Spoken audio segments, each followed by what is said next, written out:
සමස්ත ලංකා මාධ්‍ය සංගමයේ හැටියට ඔබතුමා අපිට මේ අවස්ථාව ලබා දුන්නක පළවෙනි ඔබතුමාට ස්තුතිවන්ත වෙනවා. මම හිතනවා ඔබතුමා මේ ප්‍රශ්න ගැන දන්නවා, අධ්‍යයනය කරලා ඇති. ඔබතුමා දකින්න ඇති. ඇතරම අපිට රැකියා ප්‍රශ්නයක් තියෙන ගරු ජනාධිපතිතුමනි. ඉතින් ඔබතුමා අපිට අපේ සමස්ත ලංකා මාධ්‍ය සංගමයේ හැටියට අපි ඉතා විශාල සංඛ්‍යාවක් මේ රැකියාව මාධ්‍ය කර්මාන්තය යෙදෙනවා. වින්ච් එක කියන එක අපේම නිෂ්පාදනයක්. අපි ඒක හඳුනාගත්තා. හඳුනලා දුන්නා. හඳුනලා දීලා මේක 2012 2013 සිට අපි කරගෙන ගියා. මේක කඩා වැටිච්ච කර්මාන්තයක් යම්කිසි මට්ටමකට ආවා මේ වැඩපිළිවෙල සමග. ඉතින් මේක සාර්ථකව අපි කරගෙන ගියා. අපේ පැත්තෙන් යම් වැරදි වෙන්නේ නැති. දුර ප්‍රමාණයට වැඩි යන්න ඇති. ඒ වගේම හානිය ඊටම අවම කරගෙන යන්න තමයි වැඩපිළිවෙල අපි කරගෙන යන්නේ.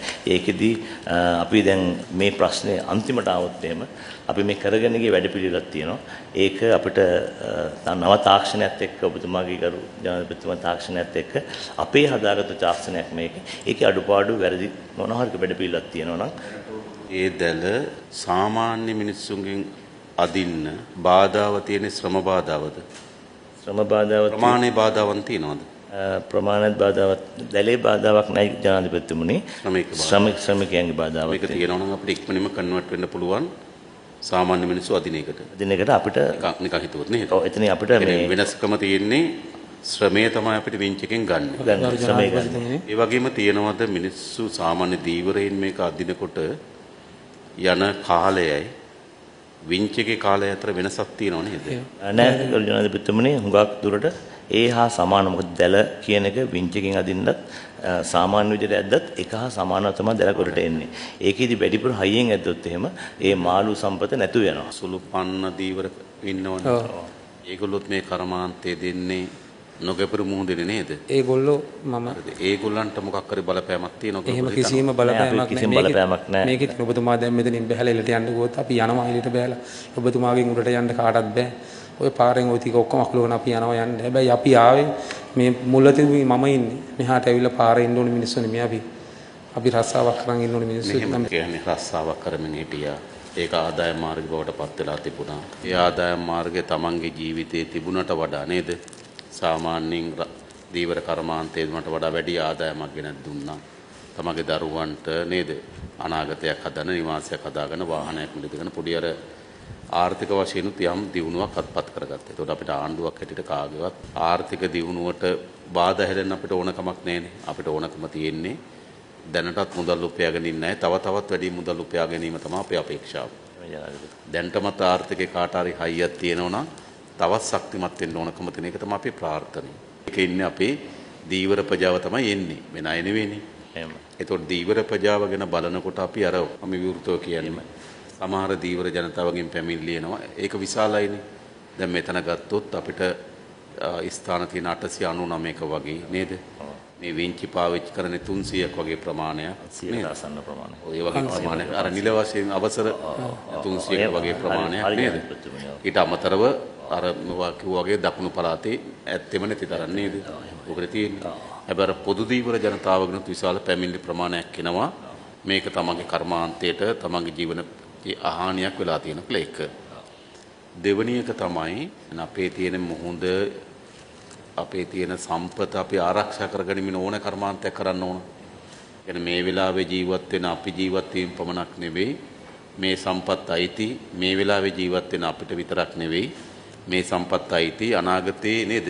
ඉන්න හැම ඒ අනාගත පරම්පරාවටත් මේ සම්පත් අයිති.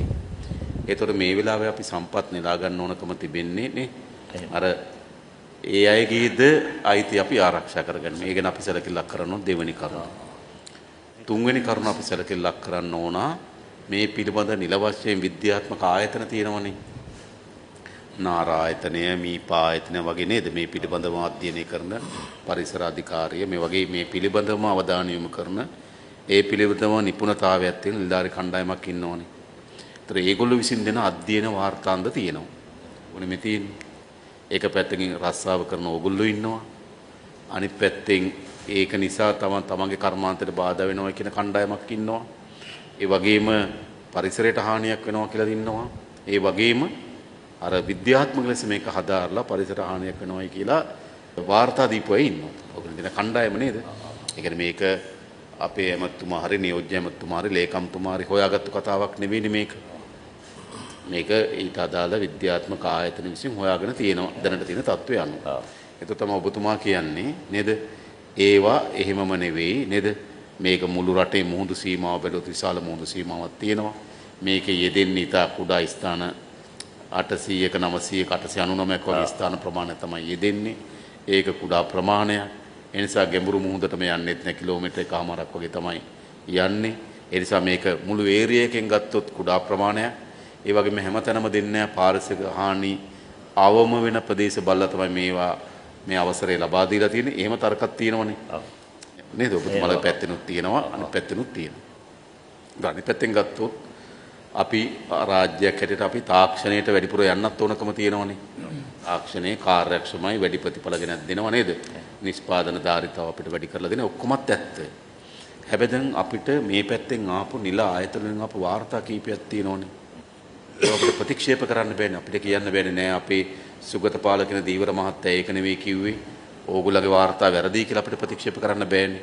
මොකද ඒගොල්ලන්ට තමයි අපි අනපනත් වලින් මේ පිළිබඳ අධ්‍යයනය කරලා වාර්තා ලබා දීලා පිහිටවලා තිබෙන ආයතනෙවා. ඒ ආයතනයේ තියෙන ඩියුටි එකම මේක. මේව අධ්‍යයනය කරලා නේද ස්ථාවර ලෙස අපි පරිසරය ආරක්ෂා කරගන්නේ කොහොමද? අනාගතයට මේව විනාශ නොවන ආකාරයෙන් අපි රැකගන්නේ කොහොමද කියලා ඒව පරීක්ෂා කිරීමටම තමයි ආයතන පිහිටවලා තියෙන්නේ. අපි ඕගොල්ලෝ එකතු කරන බදු මුදල් වලින් නේද? ආයතන පිහිටවලා වැටුප් දීලා තියෙන්නේ ඒකේ. ඉතින් අපිට ඒ වාර්තා ප්‍රතික්ෂේප කරන්නත් පුළුවන් ද මුලින්ම බැහැනේ. නේද? ඒ වාර්තාවල ගැටලු තියෙනවා අපිට කතා කරන්න පුළුවන්. මෙන්න මෙහෙම යෝජනාවක් කරොත් ඕගොල්ලන්ට හොඳ නැද්ද? ඕගොල්ලෝ ආයතන එකතු වෙලා හරි සාකච්ඡා කරලා මොකක්ද මේකට අවම හානියක් වෙන ආකාරයෙන් මොන වගේ ක්‍රමයක්ද අපිට තියෙන්නේ කියලා සාකච්ඡා කරලා ක්‍රමයක් හදාගන්න. හැබැයි මේ යන විදිය ගියොත් අපිට මොකක්ද දන්නද වෙන්නේ? තවත් එළියේ ඉන්නෝ නීති විරෝධී පන්න ක්‍රම වල ඉන්න කණ්ඩායම්. ඒගොල්ලෝ බලාගෙන ඉන්නවා මේකට ගන්න තීන්දුව. ඊට පස්සේ එළ මම දන්නවා ට්‍රෝලින් කට්ටියත් මෙතන ඇවිල්ලා වාඩි වෙලා මම කියන්නකෝ වෙන දේ හරිද? ඊට පස්සේ වෙන දේ තමයි අපි එක තැනකින් මේක විවෘත කරොත් වෙන දේ තමයි අපිට මුළු මුහුදේ පරිසර පද්ධතියම රැක ගන්න බැරි තත්යකට අපිපත් වෙනවා. ඒගොල්ලන්ට දුන්නා නම් ඇයි අපිට නැත්තේ? ඒගොල්ලන්ගේ හානියට වඩා අපේ හානිය අඩුයි. ඒතර මේක කෙලවරක් වෙන්නේ නැහැ. මම හිතන්නේ අපි කවුරුත් එකඟ නැහැ නේද? විශේෂයෙන් මට වඩා මුහුදේ පරිසරය ඒ මත්ස්‍ය සම්පත රැක ගන්න ඕන කියන උවමනාව තියෙන්න ඕන ඕගොල්ලන්ටනේ. ඕගොල්ලන්ගේ ප්‍රධානම ජීවනෝපාය මාර්ගේ ප්‍රධානම ආර්ථිකය ඒකනේ. නිසා මට හිතෙන්නේ නම් දැන් අපි කරන්න ඕනකම තියෙන්නේ දෙසැම්බර් 31 නේ දැන් නතර කරන්න කිව්වේ නේද? ජනවාරි 1 නේද? රයිට්. හොඳට තේරුම් ගන්න. මේක අපිට නතර කරන්න ඕන රයිට් නෑ. මුකුත් කරන්න නතර කරන්න කියලා අපිට කියන්න පුළුවන්. අපි එහෙම කරන ආණ්ඩුවක් නෙවෙයිනේ. එහෙම නැත්නම් අපිට කරන ඕන විනාශයක් වෙච්ච ඕගොල්ලෝ කරගෙන යන්න කියලා. අපි එහෙම කරන්නෙත් නෑනේ. අපි බලන්නේ මේකට මොකද්ද සාධාරණ ලෙස විසඳුමක් හොයාගන්න පුළුවන් පාර තියෙන්නේ. මේ පැත්තේ විද්‍යාත්මක අදහසක් වෙනවා. ඕගොල්ලෝ අදහසක් කියනවා. දෙපාර්ශ්ව එකඟ වෙලා යම් අදහසකට අපි එන්න ඕනකම තියෙනවා. මොකක්ද දැන් අපිට මේකේ සීමාකම් නීති මොනවාද රාමු හදලා නේද? හැබැයි නීති තියෙනවා නීති ආරක්ෂා කරන්නත් ඕන. එක්කෙනෙක් හරි නීතියක් ඇදුවොත් මුළු කර්මාන්තෙම නතර කරනවා. ඒකත් හිතා ගන්න ඕන. 1.5 නම් එක්කෙනෙක් 2.5 දැම්මොත් ඔක්කොම නතර කරනවා. එතෙන්ට අපි එන්න ඕනේ. හරි. ඕගොල්ලෝ දැන් සඳ දාගන්න සාකච්ඡාව. ඒතර ඔය ඔක්කොම සඳ කතා කරනවා. සඳර 5 දිනක වෙනකොට ඕගොල්ලෝ මිනිස්ට්‍රි එකට මාරවිල වෙරළ කියන මං කරපු දැලේ ගරු ජනාධිපතිතුමනි ට්‍රැක්ටරයක් දැකලවත් නැහැ දැන් අවුරුදු 26කට. නමුත් අද එනකොට මහා පාරට වෙරළ කඩන් ගිහිලා තියෙන්නේ. මේ දිට්ටා උනාටු ආවට පස්සේ වෙන්නප්පු මාරවිල තැනින් වෙරළ පාරම ගියා කඩාගෙන. හැබැයි ට්‍රැක්ටරයක් දැකලවත් නැහැ. අපේ වෙරළ ට්‍රැක්ටරයක් දැකලවත් නැහැ. ඉනෙන් අවුරුදු 25ක් 30ක් කරන් ආපු දැල අද එනකොට ගරු ජනාධිපතිතුමනි 7 දිනාට බැහැලා තියෙන්නේ. කර්මාන්තේ බිඳ වැටලා තියෙන්නේ. බිඳ වැටලා ඉවරයි. අද දවසේ අපිට දැලවට කරගන්න සේවකයෝ නැහැ. නමුත් මේ ට්‍රැක්ටර් ප්‍රශ්න එන්න කලින් මම බද්දට ට්‍රැක්ටරයක් අරන් කෙරුවා. කරනකොට සෙනග ආවා. කර්මාන්තේ අපි කරන් ගියා. මොකද ගල් වැටි දාලා තියෙන ඉඳ ගරු ජනාධිපතිතුමනි ඉනින් අදින්න ඉඩක් නැහැ සමහර තැන්වල. මොකද ගල් වැටි උඩ අදින්න බෑ කකුල් කපලා යනවා. එතකොට මාදලක් අපේ ගොඩින් වට වෙන දැලක් තියෙන්නේ.